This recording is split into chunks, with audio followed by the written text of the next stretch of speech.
মুখ্যমন্ত্ৰী পদৰ বাবে দাবী, আসন এৰিব নেকি মুখ্যমন্ত্ৰীয়ে? ঘনে ঘনে চলিছে বৈঠক। মহাৰাষ্ট্ৰৰ ৰাজনীতিৰ সৈতে সম্পৰ্কিত এক ডাঙৰ খবৰ পোহৰলৈ আহিছে।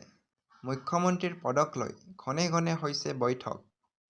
এটা মন্তব্যত কিবা কৈছে যদি আন এটা মন্তব্যত আকৌ বেলেগ সিদ্ধান্ত লৈছে।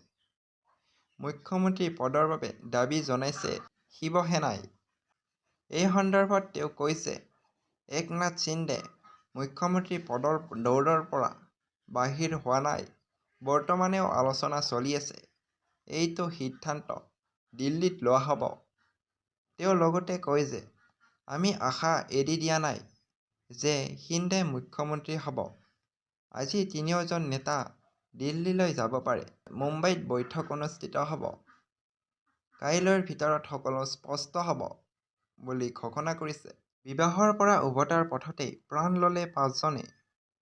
উত্তৰ প্ৰদেশৰ হাৰদৈ জিলাত এক শোকাবহ দুৰ্ঘটনা। পথ দুৰ্ঘটনা সংঘটিত হৈ যায়। এই দুৰ্ঘটনাটোত ৫জন লোক নিহত হোৱাৰ উপৰিও ৪জন লোক আহত হৈছে।